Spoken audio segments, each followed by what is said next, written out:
On September 9th, 2025, Charlie Kirk told 3 people he believed he would die the next day. 24 hours later, he was shot in the neck during a campus appearance in Utah. The bullet, fired from a high-powered rifle, left no exit wound. There was no blood on the ground. 4 minutes after the impact, surveillance footage shows a man calmly removing the security camera mounted behind Charlie's head. Within days, the site was repaved, the footage sealed, and the narrative finalized. But in the silence that followed, one figure stepped forward, not mourning, but leading. Erika Kirk, the widow who didn't grieve, the widow who didn't hesitate, the widow who took the stage before the blood dried, and 3 days later, took his place.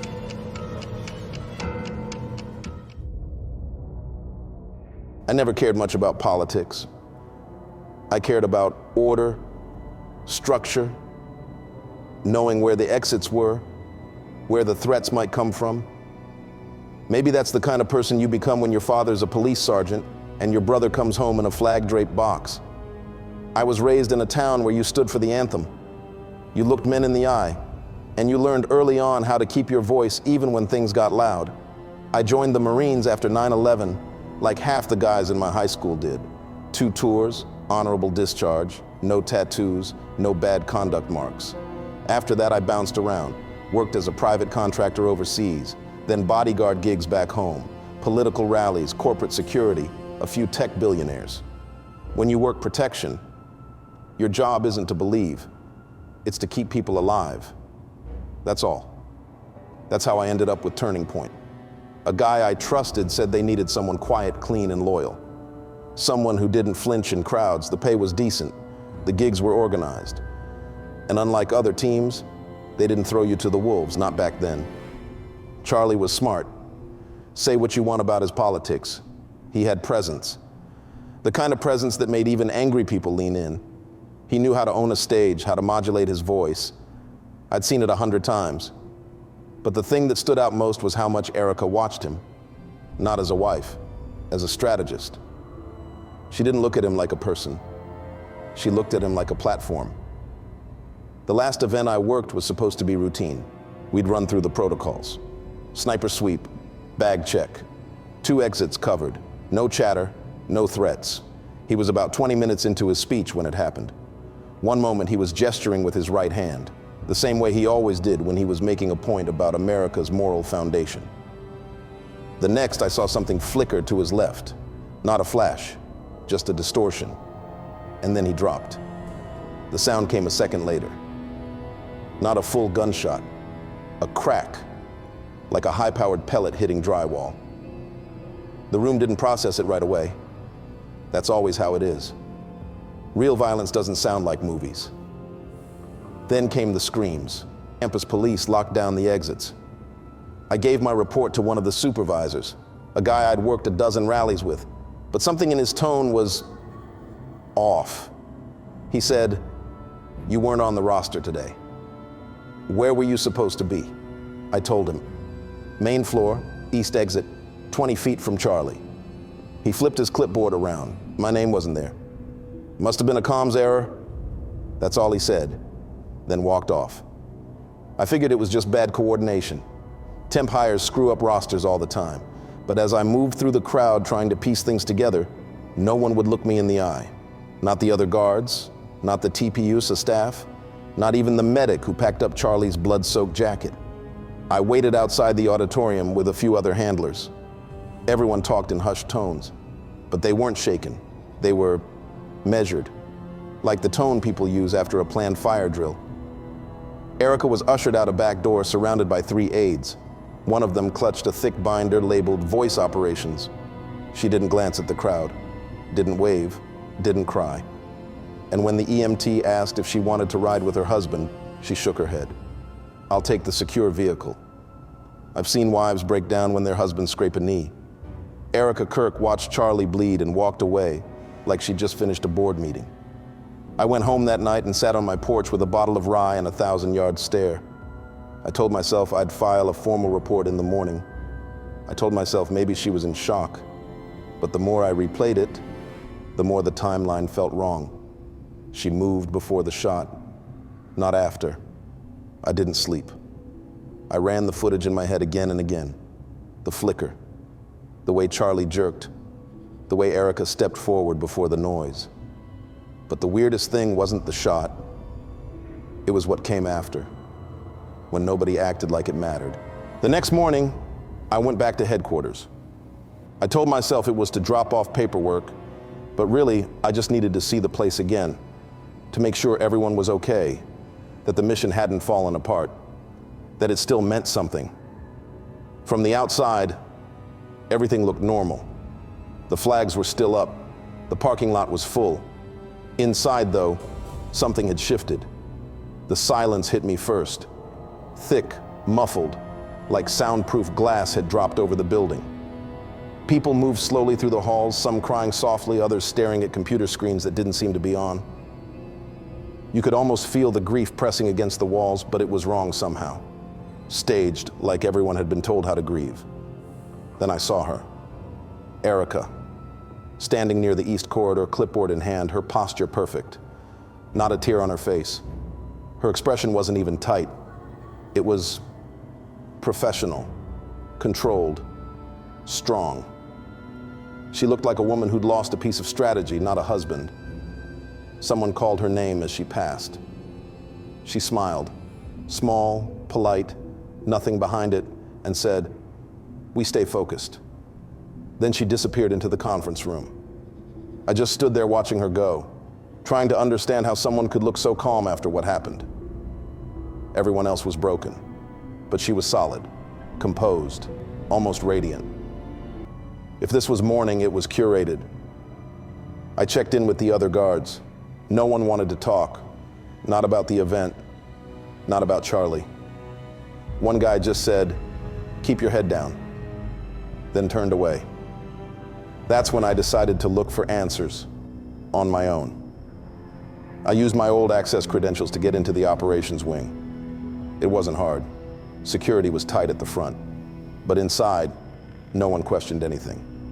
Everyone assumed if you looked like you belonged, you did. Erika's office was at the end of the hall, lights off, blinds drawn. I hesitated outside the door, waiting for a sign of movement. Nothing. I slipped inside. The air smelled like citrus and cold coffee. Her desk was immaculate. No papers, no pens out of place. But the laptop was open, faint glow still on the screen. I shouldn't have looked, but I did. There was a folder on the desktop labeled crossvoice_tour_V1. Inside were documents, schedules, and press drafts. Each one labeled Erika Kirk, One Voice, One Mission, National Tour. The first date was 2 weeks before Charlie was shot. I scrolled further down and saw stop names: Nashville, Austin, Phoenix, Tampa, each marked with the note, pre-cleared venues. Every speech outline read like a continuation of Charlie's old material, but rewritten for her voice. The exact same message, same themes, only the name was different. And at the top of one draft, I saw this line in bold: continuity achieved through preservation of tone. It felt like ice running down my back. She hadn't lost control of the message. She'd inherited it. I opened another folder, SHOOTDAY_BACKUP. There was a single video file, time-stamped the exact minute Charlie was hit. I pressed play. The footage was from a fixed side camera, maybe part of the stage's internal surveillance system. I could see the crowd cheering, phones flashing, then the shot. Charlie dropped.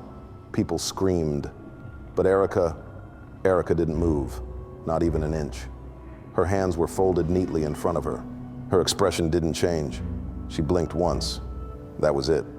Then she calmly turned her head toward the podium, glanced down, and walked off stage. I replayed it 3 times just to make sure I wasn't imagining it. It was the same every time. She'd watched it happen like she'd seen it before. The sound of heels behind me broke the silence. A soft voice said, "You're not authorized to view internal narrative assets." I froze. She was standing right there. Erika moved closer, unhurried, like she'd been waiting for this moment. Her reflection appeared on the laptop screen behind the file list. Calm, controlled, almost graceful. I turned slowly. "I just wanted to make sure you were okay," I said. My voice didn't sound like mine. She tilted her head, studying me the way a teacher studies a slow student. "You always did care too much." She walked around the desk and closed the laptop gently with both hands. "It's admirable, but caring leads to questions. And questions lead to noise." I swallowed hard. "What is this, Erika? What are you doing?" She smiled, faint but deliberate. "Continuity. That's all. You of all people should understand the value of order." Then she leaned against the desk, arms crossed, her tone turning soft but sharp. "You used to be loyal. You used to understand silence." "I still am," I said, though I didn't even believe it myself.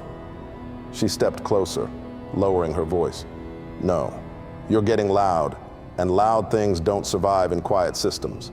Her perfume was faint, something floral, clinical.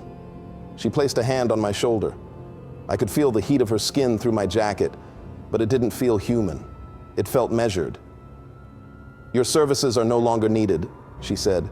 "Security is supposed to move in silence. You've made too much noise." Then she leaned forward and hugged me. It was slow, mechanical. Her arms pressed lightly against my back, just enough to simulate affection. Her breath brushed my neck. For a moment, it felt like she was waiting for my pulse to slow. The air around us grew cold. "Take this as a kindness," she whispered. "I could have had someone else tell you." When she pulled away, her smile was perfect again. "You'll always be part of the mission, even if you don't realize it." She turned and walked to the door. The heels stopped. She looked back once more, almost as an afterthought. "Oh, and delete the video. We don't keep rehearsal tapes." She left me standing there, the room still smelling like her perfume and cold dust. I sat in the chair, staring at the blank laptop screen. For a second, I thought about forwarding the files to the press, or to someone who could make sense of it. But my hands wouldn't move. My heart was beating too loud. And somewhere behind the walls, I could swear I heard something humming. A low electrical tone that matched my pulse. I closed the laptop and slipped out of the office before she came back. The hallways felt different on the way out. Dimmer, quieter. Every step echoed like I was walking through a tunnel. People avoided me, eyes fixed straight ahead. At the end of the corridor, two men in black Turning Point security polos stood beside the exit. They didn't stop me. They didn't even nod. They just watched me go. Outside, the sun was too bright. I stood by my car for a while, gripping the steering wheel, so tight my knuckles went white. I knew what she'd done. I knew she'd seen me see it.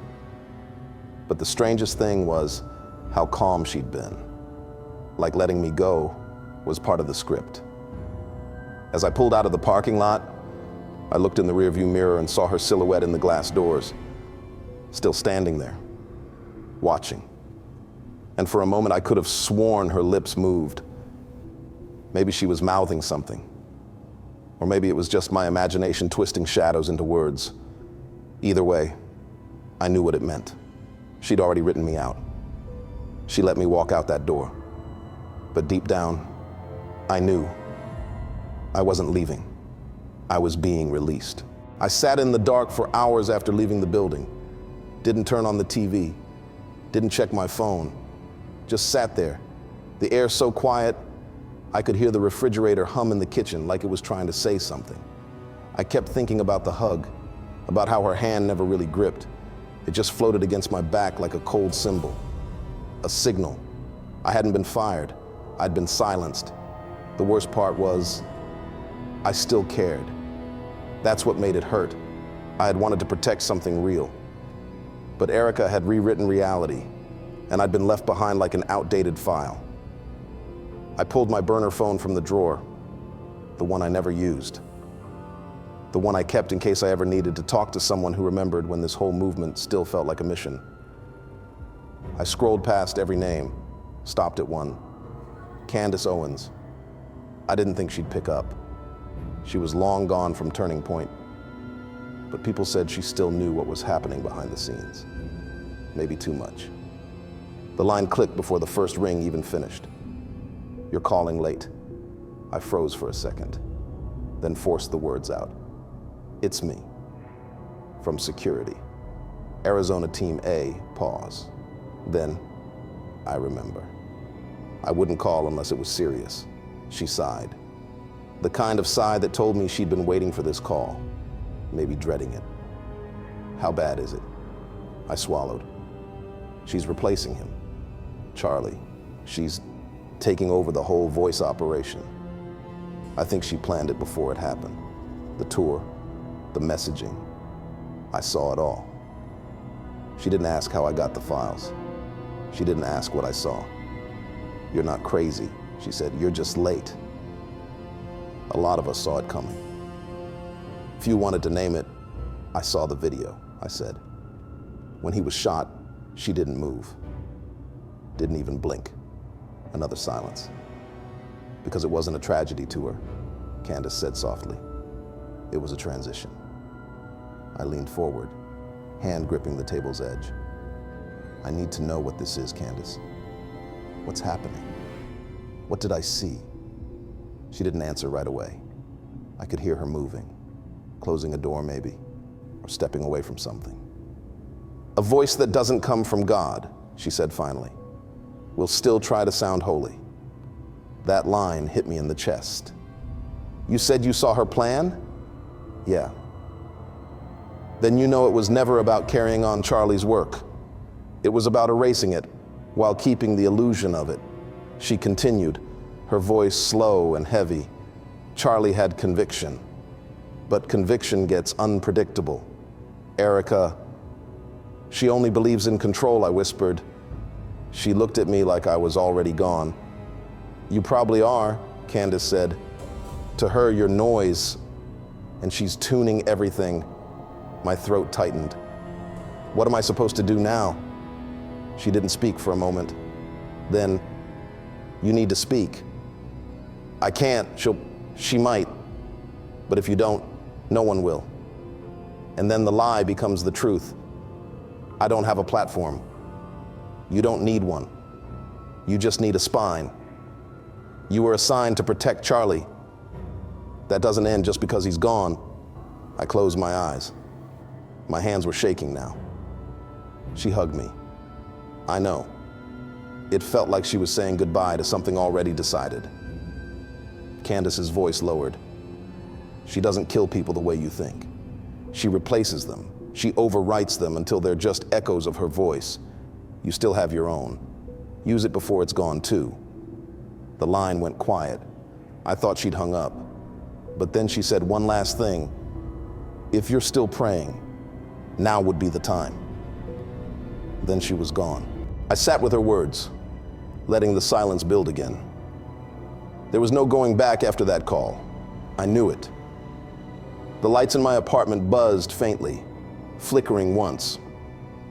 I unplugged everything. Router, lamps, even the clock on the microwave. Pulled the battery from my phone.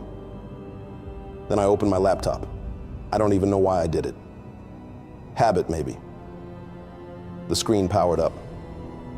The Turning Point login portal was still cached. Logan.com internal communications, archived event files, restricted media. And somehow my credentials still worked. The homepage had changed. Erika's face greeted me. Under it, the voice remains. New leadership, new clarity. Welcome to central continuity. Her eyes didn't follow the cursor, but it felt like they did. I tried to click out. The screen froze for half a second. Then a line of text flashed across the top bar. "You've already spoken too much." A whisper came through the speakers. Not loud, just enough to make the air feel like it was folding in. It didn't say words. It was a word. Me. Over and over. Me. Me. Me. I slammed the laptop shut. My ears were ringing. I grabbed the Bible from my shelf. I didn't open it. I just held it. Pressed it to my chest like it could cancel something out. What if this wasn't just corruption? What if it wasn't just ambition? What if something had moved through Charlie to Erika? and was now trying to spread? I thought about the phrase, "the voice remains." What if that's all it needed? Not flesh, just sound, just control. I sat like that for hours, in the dark, hugging the Bible, watching the screen of my dead laptop reflect nothing back. At 2:13 a.m., I looked out the window. A white van was parked across the street. Lights off, engine running, no plates. My phone buzzed even though it had no battery. The screen blinked. A single message, "Continuity transition resuming." I packed a bag, didn't even know where I was going, just knew I couldn't stay here. I took one last look in the mirror. I didn't recognize myself. But the voice in my head, the one that said run, that voice still sounded like mine. I kept moving after that night, switched hotels every 48 hours, paid cash, left no digital trail, but no matter where I went, the van always found me. It never pulled up too close, never made a scene. It just appeared across the street from the Waffle House, on the other side of the truck stop, parked in an alley, engine running, lights off, no markings, no plates, always the same humming idle. At first I thought it was in my head, but then the pattern became too perfect, too patient. It wasn't following me like someone trying to catch up. It was escorting me, like it already knew my destination. I stopped sleeping. My thoughts didn't feel like mine anymore. They looped, repeated back at me with a strange lilt like someone else was practicing them out loud. Sometimes I'd mutter something and hear it echoed seconds later from a speaker I couldn't find. The worst of it came the night I saw Candace on a live stream, and then she said it. There are 3 people I know of who still hold pieces of what happened. One's disappeared, one's scared, one's probably being watched as we speak. That's when I knew. I was the 3rd. I stared at the laptop screen long after the video ended. The homepage had changed again. Now it simply read, one voice, one image, one system. Beneath it, a still image of Erika, backlit in white, eyes closed. Behind her, thousands of tiny faces fading into the background like code. I scrolled through archived messages, system logs. Each message ended the same.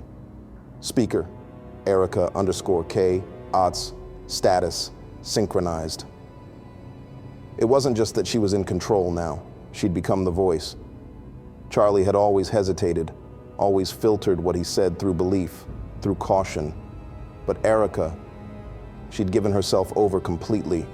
She wasn't channeling the message, she was the message. Her speeches didn't feel like speeches anymore. They were broadcasts. Not even for persuasion, just installation. Like she was syncing everyone to the same frequency. And maybe that's why the van never moved, because she didn't need to chase me. She was already in my head. I don't know what made me go back to headquarters. Maybe I thought if I saw her one last time, I could remind myself she was still human. Or maybe I wanted to see what the future looked like, now that it didn't need people like me anymore. The building was too quiet. Not empty, just muted, like sound had been disabled. I slipped in through a side door I still remembered from site training. No one stopped me. On the 2nd floor, lights glowed behind a glass wall. Erika stood in the center of a wide conference room, alone. Screens surrounded her, playing her speeches in looped silence. She didn't watch them. She just stood there, hands behind her back, still as a statue. I didn't move, didn't breathe. She turned slowly, looked straight at me, then smiled. "See, you're still here," she said. "You never really left." Her voice echoed through the speakers around the room, but her lips didn't move. "This is how systems evolve," she said from all sides. Not with permission, with presence. The wall behind her pulsed to life. A single system readout. Speaker status, permanent. Synchronization complete. I backed away. She didn't follow. She didn't need to. Outside, the white van was waiting, but it didn't drive off this time. It just idled. I didn't look back. I walked until my legs gave out, sat on the curb beneath a flickering street lamp, and stared at nothing. I understood now. Erika Kirk wouldn't die. She didn't need a body. She didn't need a husband. She didn't need a name. She was the message. She was the system. She was the movement. And the terrifying part is, we built it for her.